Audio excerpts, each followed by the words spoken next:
Good morning. It is another Monday morning today, and it's raining.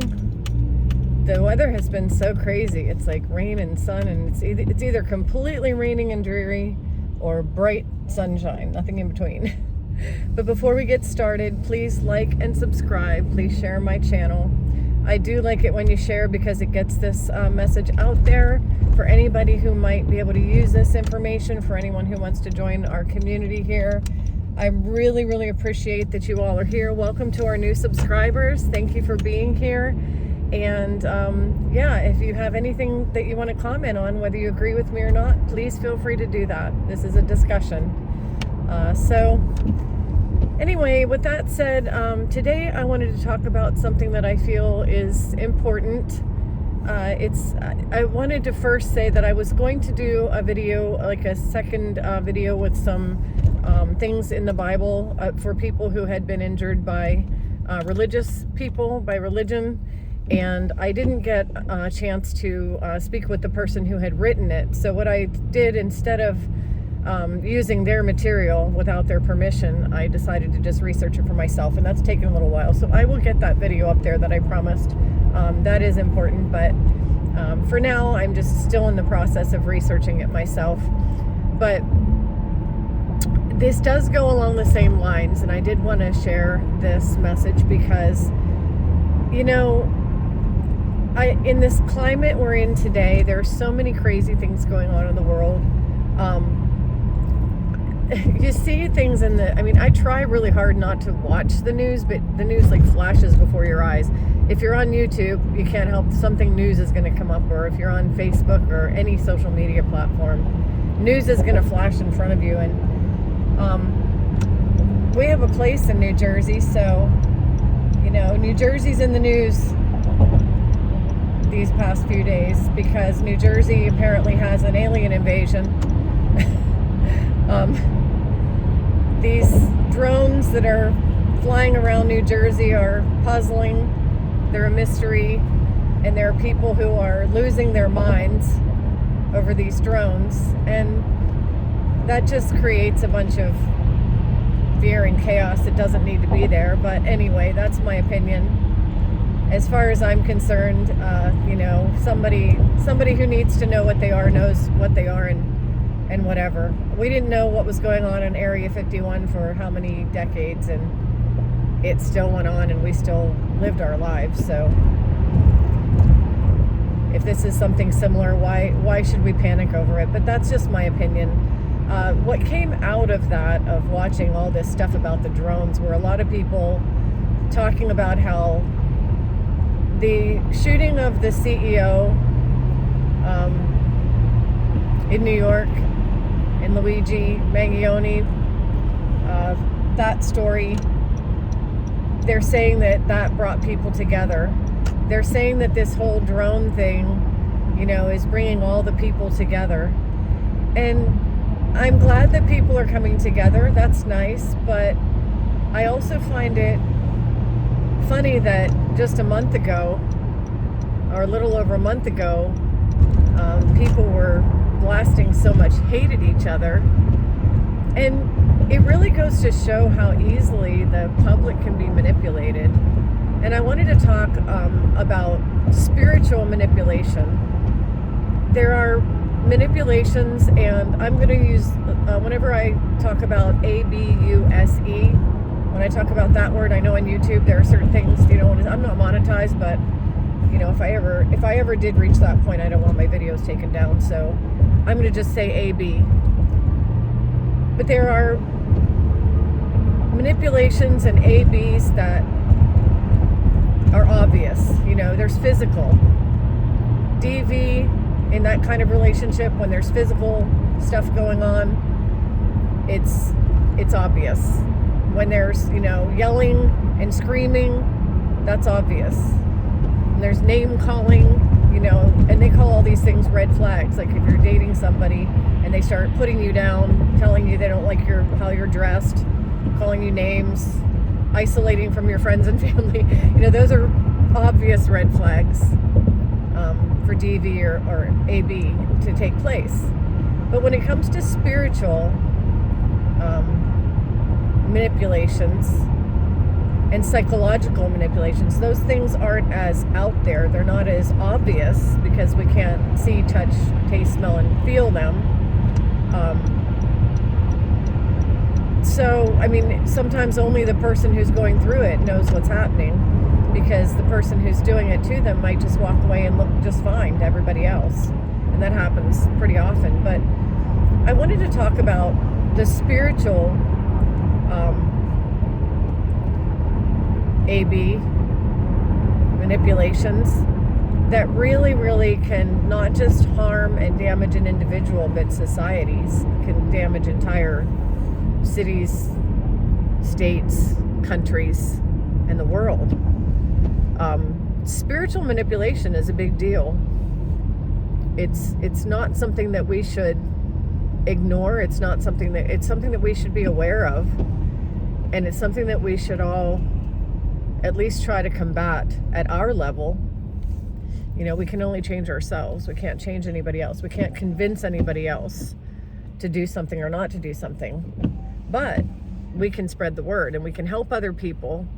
We can share. Now, remember, if you're talking to somebody about politics, you're going to want to be careful, because a lot of people say, well, I was just sharing in love, and it doesn't come across as love. It comes across as judgment or condemnation or arguing, or, you know, you don't want to get into that, because political discussions can get really, really tense. But we had such a horrible, awful political year. 2024 was just filled with politicians trying to egg each other on to backbite and to, you know, I'll use the word hate. They wanted everybody to hate other people. They picked sides and said, you better be on this side, because if you're not, and they went way above and beyond in trying to create fear, way above and beyond. They didn't use truth to create fear. They used outright lies. They used fabrications. They used false stories and false narratives to create fear. And I'm not going to try to say which side or the other was creating the most fear, because it's not a contest between sides. It's not a problem that involves sides. It's a problem that involves our spirits and how we handle things in this world versus what the world has to throw at us. And there are a lot of people doing it. I'm going to give you an example of something that happened during the political year. And this still goes on to some degree, but now that we've already elected the president, it's over, and, you know, people aren't as at each other's throats now, because it's done, the election's over. But there's still kind of an undertone of this, but it really went on a lot last year, and I think there's still a lot of people that feel this way. Say, for instance, you are on a side, and please don't think I'm picking on you if I'm picking on your team, because as far as I'm concerned, politics is not a contact sport, so I'm not choosing sides. I'm just using this as an example. Say that one side, the most important thing to that side, and the platform that they're running on is the economy. They're very strong in the economy. And then the other side is strong on social issues. And the side that's strong on the economy is having a really hard time convincing a lot of people that, I mean, they can convince their base. Their base is already convinced. They're set. You don't have to convince their base. But there are people that they call on the fence, and they have to convince them that our side is better where it comes to the economy. Well, those people aren't budging. Those people are like, well, I don't know. I kind of like being kind to people, and I like social things, and I don't put that much gas in my car, and I'm not that worried about it. And so they're not getting them. They're not bringing them over. So they have to come up with a strategy. And if you don't know the word political strategist, please get to know the word political strategy, because there is such a thing as strategists. There are people out there who do nothing but create strategies to try to manipulate people into voting for a certain party.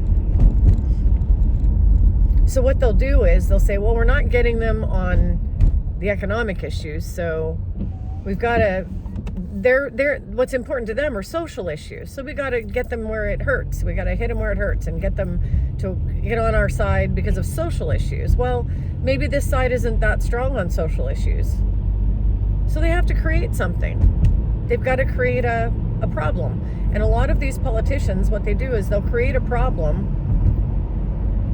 They'll get everybody scared about the problem, and then they'll solve the problem. And that's the simplistic way of describing one of the most used over history strategies to get people to vote for politicians, to get people to vote in laws. People have voted for things that are completely against their own best interests because this strategy works on society.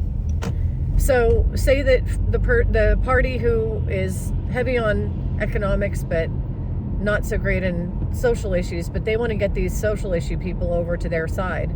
So they'll create a narrative. They'll put on the news, oh, this person kidnapped or I don't know if I could say that word. This person took somebody from their home and a young child and did this and did that, and oh, because it's all because of these people. These people are all doing it, and this group, and they'll point at this particular group and they'll demonize a group. And they'll say this group is harming your children. So now that's the narrative. That's the narrative now. This particular group, they're coming into your neighborhood and they're harming your children. So be aware. And if 10,000 of them doesn't get the people riled up, then they lift it to 30,000. If that doesn't get them riled up, now they got 1 million coming in. If 1 million doesn't get them riled, I mean, you can see the escalation. I don't have to tell you. And then it becomes millions and millions and millions and millions of them are coming to your city. Well, my city might only have 800,000 people in it, but okay, millions and millions and millions. I just counted, like you just said it, about 6 million of these people are coming to my city of 800,000 and coming for our children.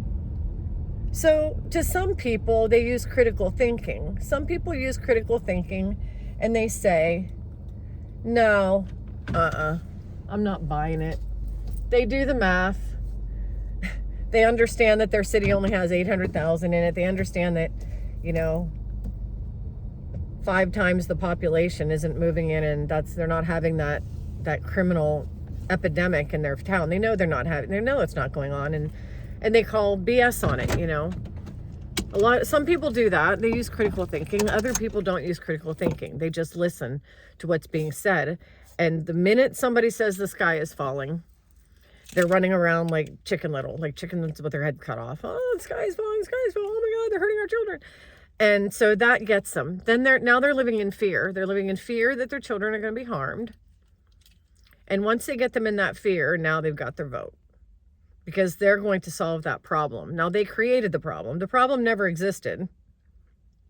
There was never a problem to begin with. But there is a certain number of people who will believe that problem exists because they heard it. Or maybe they saw a story. Well, I live in Montana, but I saw that in North Carolina, somebody... They'll see a story about one person that something happened to, and because that got escalated all over the national news, then it becomes, it's not just happening here, now it's all over the country. Now it's a big problem because it happened once. It's a big problem. Well, I have news for everybody. These things happen every day in every city to everyone, and it's lots and lots and lots of different demographics that are causing the problems. Crimes are committed by a lot of people. You can look at the statistics. If you want to use your critical thinking, just go to the table of statistics and find out who's committing the crimes. You can find out percentage-wise. You can find out the actual number of people in prison. You can find out the numbers of people in your town that have been arrested for certain things. You can even find names of people who have been arrested for certain things. You can find what race they are. You can find what creed they are. You can find whether they're gay, straight, or bi. You can find these things out by looking at the Bureau of Statistics. But then mistrust comes along. Well, you can't trust the Bureau of Statistics to give you the right information. They're dirty. And this is where This is where, when the seed of doubt is planted, that's a spiritual thing that goes down into your amygdala, into the hippocampus, that goes into your subconscious and hits your superconscious. And now your operating system is saying, I can't trust anybody. I can't trust the information. Now, instead of critical thinking, instead of looking up the information and thinking for yourself, now you don't bother to look up the information because they've told you it's bogus anyway. Why would you look it up? So they've blocked your critical thinking path. They've cut you off at the pass. You can't use your critical thinking skills anymore because who are you going to trust? You can't trust anyone. Well, who do I trust? I trust my own eyes. I trust what I see. If somebody tells me that 100,000 people moved into my town and they're all, stealing children, and I look around at the local websites and all the local community centers, and I'm in my town going to the YMCA, going to my job, getting in and out of the car, looking around, and I don't see mayhem going on. I don't hear police cars everywhere. I don't talk to neighbors and hear that everybody knows of at least one person that had their children. If they try to tell me that a town of 50,000 people just had an influx of 250,000 people and I don't see them with my own eyes, well, it's probably not true. But if I get out there and post a YouTube video that says, hey, I live in this town and this isn't happening, if people are filled with mistrust, they're going to say, fake news, you must be AI. You're not even a real person. So it really just keeps blocking the ability to be able to gather the truth, to gather the information. So what people end up doing, instead of just saying, well, I'm not going to believe it, if you're not going to let me believe that any of these statistics are true, I'm not even going to bother with any of it. I'm not going to even look at what you're doing. If I can't look up the statistics, I'm not going to believe it. The default should be, if you're trying to scare me and I can't look it up, and you're trying to tell me that I should be afraid of the information, I'm just going to write it off as BS. That should be the default. But the default oftentimes is, if you are trying to scare me and I'm believing that this could possibly be happening, but I can't trust the information. Now I can't trust anybody. Now I'm really paranoid. You're saying you're the one that's going to fix it all. You got my vote. See, that's the other default. But you're defaulting based on what? And here's a quiz question for this video. What are you basing your decision on? Fear. So rule 1 in not being manipulated: spiritually, emotionally, mentally, intellectually. Do not ever, ever, ever base a decision or an opinion about somebody or a group on fear. Ever. Ever. Never, never, never base your decisions on fear. Because fear is the way people psychologically get us. They psychologically get us because they tell us we should be afraid. And that is how religious people damage people by, if you can't get them on all those issues, and you can't get them on saying 1 million people came to your city, and you can't get them on we're hurting your children, and you can't get them on any of that. Well, now we're going to tell you that if you don't agree with this particular issue, you're not a so-and-so, a Christian, and you're going to hell. They will literally say things like, how can you be a Christian and vote this way? How can you be a Christian and feel this way? Well, you can. You can follow Christ and think whatever you want. You can follow Christ and have critical thinking. You can follow Christ and not go along with the crowd. In fact, he didn't go along with the crowd. You can follow Christ and have different opinions. You can follow Christ and want to see different views. Yes, you absolutely can. But they will manipulate you into thinking that if you don't follow what they're doing, because they are the righteous ones, if you're not following the righteous path, well, then you're just damned for all eternity and you'll suffer eternally and there's nothing you can do about it. Now, that's a fear. That's a big fear. And a lot of people fall for that fear. A lot of people fall for the fear of hell, which it's a scare. It's a scare tactic. Hell is not in the Bible. The Bible was not created to be a weapon. The Bible was not created to be a weapon. Heaven and hell are inside of us. Heaven and hell are where we are energetically. Some people call it frequency. Some people call it 3D, 5D. Some people call it lower vibes, higher vibes, whatever you want to say, whatever you want to define it as. When you're living in love and in the light and in the way Jesus told us to live, then you're in the heavenlies, right here on earth. If you're living down in jealousy and strife and hatred and fear, then you're living in hell.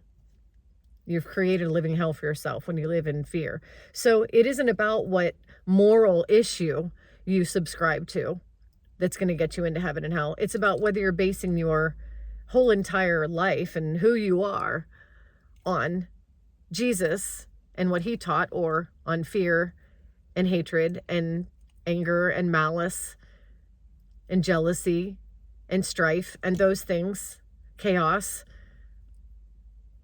Those are the lower levels. The lower levels are how. So you can create that for yourself. Nobody has to tell you whether you're going there. We don't go there. We choose where we want to be. We choose who we want to be. And nobody chooses that for us. And nobody should choose that for us. So again, like my last video said, if you are somebody who is injured by the church, or if you're somebody who is listening to particular political figures who are talking about why you should be on this moral side of the fence or else, examine that. Now that the climate has died down and everybody's starting to come together, and I have another video I'll do about that, about the whole coming together thing. The whole now we're all friends, kumbaya, that's also a manipulation. That's a manipulation too. I'm not saying we shouldn't all get along. I really want us all to be friends, but just don't connect and be friends so that you can go out and fight some other entity. We're not doing this to be barbaric. We're not barbarians. We're not joining forces. We want to all be together in love and in light, and to create the love and the light on a spiritual level. We're not doing this so we can pick up our arms and go find somebody else to battle that's in the world. That's not the reason. So I'll do another video on that someday. But for now, I'm going to get into the office. I hope you're all having a great day, and I will see you next time.